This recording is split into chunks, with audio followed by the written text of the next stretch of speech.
Okay, so today our topic is branches of biology, मतलब जीव विज्ञान की शाखाएं। मेन जो शाखाएं जो स्पेशली क्लास 11 के सिलेबस के अंदर दी हुई हैं, उनके बारे में अपन थोड़ा सा एक शॉर्ट रिव्यू उनका देखेंगे। ठीक है, तो फर्स्ट जो ब्रांच है उसका नाम है टैक्सोनॉमी। टैक्सोनॉमी मतलब वर्गीकी, हिंदी में उसको बोला जाता है वर्गीकी।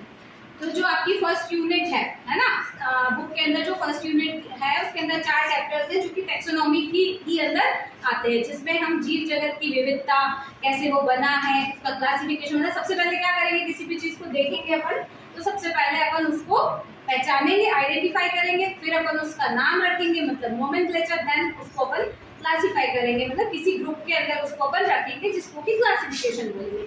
उन तीनों चीजों को मिलाकर एक ब्रांच बन गई जिसको क्या बोल दिया, टैक्सोनॉमी, हिंदी में वर्गीकी। ठीक है, इसके बाद सेकंड नंबर की ब्रांच है मॉर्फोलॉजी। ये बेसिक ब्रांचेस है जिनकी जरूरत आगे भी पड़ती है, हमेशा पड़ेगी उनकी जरूरत। नाम मतलब एटलीस्ट अपने को पता होने चाहिए।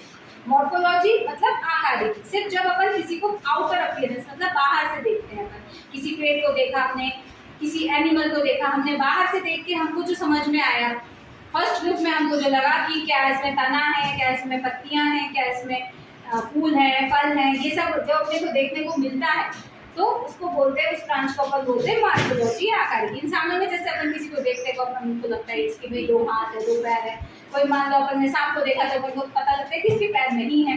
किसी बर्ड को देखा तो अपन को लगता है कि हाँ इसके पंख है। तो ये बाहर से जब भी अपन स्टडी करते हैं किसी भी ऑर्गेनिज्म की, चाहे वो प्लांट हो चाहे वो एनिमल हो, तो क्या बोलते हैं उसको अपन मॉर्फोलॉजी मतलब आकारिकी। ठीक है, then third branch is anatomy. अब बाहर से देख लिया, बाहर से देखने के बाद बारी आती है अंदर से देखने की। ठीक है, तो अंदर कैसे देखेंगे, कुछ काट पीट करनी पड़ेगी देखने के लिए, सेक्शन कट करना पड़ेगा। तो 2 टाइप के सेक्शन अपन काटते हैं इसके अंदर।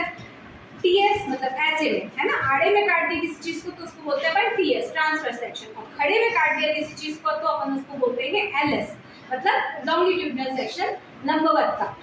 आड़े में काटा तो अनुप्रस्थ काट हिंदी में, और लंबे में काटा तो लंबवत का। लंबा तो लंबा से पता चल ही रहा है। ठीक है, तो उस ब्रांच को क्या बोलेंगे अपन, शारीरिक।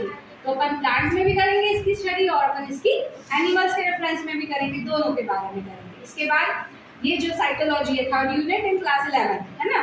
साइटोलॉजी मतलब कोशिका विज्ञान, कोशिका कैसे काम करती है, क्या क्या काम करती है, कैसे बनी है कोशिका, किस तरीके की कोशिका है, एक कोशिकीय जीव है कि बहुकोशिकीय जीव है, प्रोकैरियोटिक कोशिका है उसकी या यूकैरियोटिक कोशिका है, ये सब बातों के बारे में जहाँ पढ़ते हैं उसको बोलते हैं अपन साइटोलॉजी या कोशिका विज्ञान। अब लास्ट में बारी आती है काम की, है ना। हालांकि काम की बारी पहले ही आती है पर पढ़ रहे हैं लास्ट में फिजियोलॉजी। फिजियोलॉजी मतलब फिजिक्स, उसकी काम कर कैसे रही है कोई भी चीज। तो कार्य से जोड़ सकते हैं, कार्य मतलब काम करना, कार्य की। तो कोई भी चीज कैसे काम कर रही है, कोई भी जो क्रियाएं चल रही हैं एनिमल बॉडी के अंदर, प्लांट बॉडी के अंदर। प्लांट बॉडी में देखें तो जैसे प्रकाश संश्लेषण वो कैसे रहा है, क्या क्या करना पड़ रहा होगा उसके लिए, उसकी स्टडी कहते हैं अपन उसको प्लांट फिजियोलॉजी। प्लांट में पढ़ेंगे तो प्लांट फिजियोलॉजी, और एनिमल में पढ़ेंगे तो एनिमल फिजियोलॉजी। इसी तरह से मॉर्फोलॉजी, प्लांट में पढ़ेंगे तो प्लांट मॉर्फोलॉजी, एनिमल में पढ़ लेंगे तो एनिमल मॉर्फोलॉजी। तो इसी तरह से प्लांट्स और एनिमल्स के हिसाब से दोनों डिवाइड हो जाए। ओके, समझ में आया तुमको? ठीक है।